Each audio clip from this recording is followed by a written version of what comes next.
Welcome to நம்ம வீட்டு சமையல். இன்னைக்கு நம்ம சமையல்ல ரொம்பவே பாரம்பரியமான காஞ்சிபுரம் டம்ளர் இட்லி, அதாவது லோட்டா இட்லின்னு சொல்லுவாங்க. அது எப்படி செய்யறதுன்னு பார்க்கலாம்.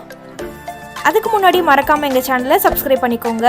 உங்களுக்கு இந்த வீடியோ பிடிச்சதுன்னா லைக் பண்ணுங்க. 4 கப் அளவுக்கு இட்லி மாவு எடுத்திருக்கேன். நீங்க சாதாரணமா உங்க வீட்டிலலாம் எப்படி இட்லி மாவு அரைப்பீங்களோ அதே மாதிரி அரைச்சி எடுத்துக்கோங்க.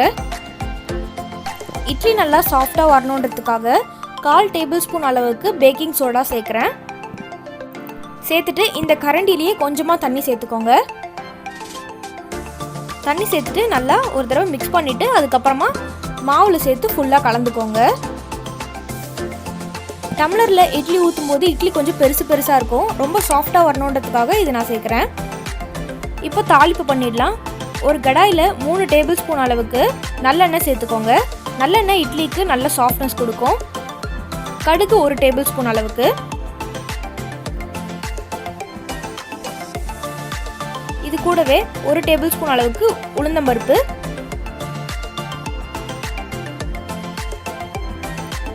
1 டேபிள் ஸ்பூன் அளவுக்கு கடலைப்பருப்பு.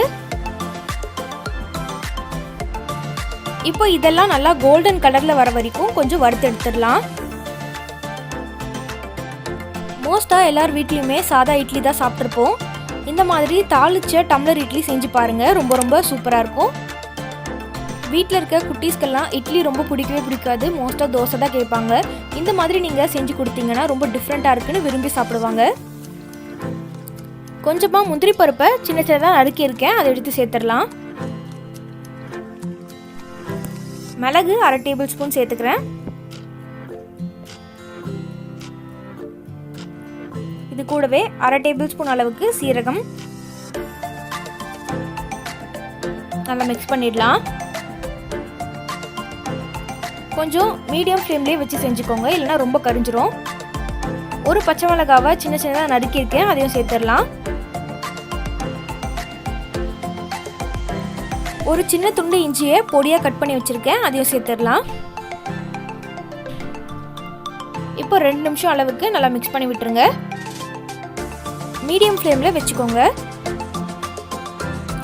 லாஸ்ட்டாக கொஞ்சமாக கருவேப்பிலை, கொத்தமல்லி தூவிடலாம். கொத்தமல்லி தூவியாச்சு. இப்போ தாளிப்பு ரெடியாக இருக்குது. நம்ம இதை எடுத்து மாவில் சேர்த்துடலாம்.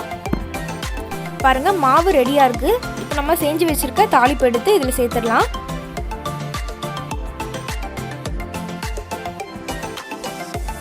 சேர்த்துட்டு இதை நல்லா மிக்ஸ் பண்ணி விட்டுடலாம். எல்லா இடத்துலையும் பருப்பு வர மாதிரி நல்லா மிக்ஸ் பண்ணிக்கோங்க. இதில் கொஞ்சமாக பெருங்காயத்தூள் சேர்த்துடலாம்.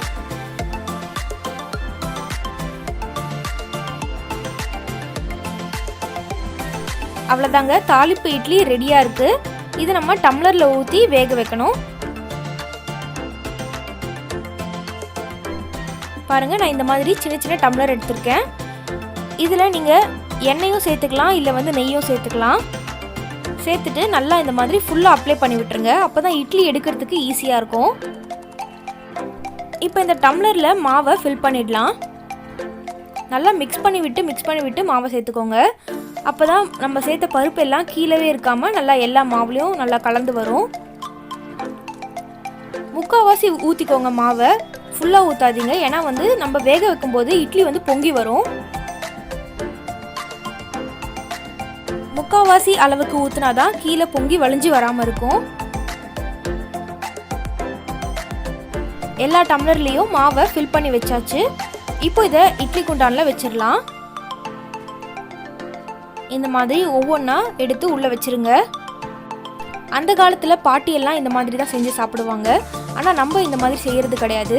இந்த மாதிரி நீங்கள் செஞ்சு ஒரு தடவை சாப்பிட்டு பாருங்கள், உங்களுக்கு ரொம்பவே பிடிக்கும். இது 25 நிமிஷம் வெந்து வரணும். 10 நிமிஷம் ஹை ஃப்ளேமில் வச்சுக்கோங்க, 15 நிமிஷம் மீடியம் ஃப்ளேமில் வச்சுக்கோங்க. இப்போ 25 நிமிஷம் ஆயிடுச்சு. நல்லா பூ மாதிரி வந்திருக்கு பாருங்க. இட்லி நல்லா வெந்துருச்சான்னு பார்க்கறதுக்கு ஒரு டூத் பிக் எடுத்து குத்தி பாருங்க. அதில் ஒட்டாமல் வந்துருச்சு, அதனால் நல்லா வெந்திருக்கு. இதை எடுத்து சர்வ் பண்ணிடலாம். ரொம்ப சூடாக இருக்கும்போது இட்லி எடுக்காதீங்க, சரியாக வராது. கொஞ்சம் மிதமான சூடில் இருக்கும்போது வெளியே எடுக்கலாம். அவ்வளோதாங்க, நம்ம சேர்த்த கடலைப்பருப்புலாம் பாருங்கள் மேலே நல்லா சூப்பராக எல்லா இடத்துலையும் ஸ்ப்ரெட் ஆகி வந்திருக்கு. இது கூட தொட்டுக்க நான் புதினா சட்னி பண்ணியிருக்கேன். இதுக்கு ஒரு பெஸ்ட் காம்பினேஷனாக அது புதினா சட்னி தாங்க. இந்த பாரம்பரியமான டம்ளர் இட்லியை நீங்கள் உங்கள் வீட்டில் செஞ்சு பார்த்துட்டு எப்படி இருக்குன்றத கமெண்ட் பாக்ஸில் சொல்லுங்கள். மறக்காமல் எங்கள் சேனலுக்கு சப்ஸ்கிரைப் பண்ணிக்கோங்க.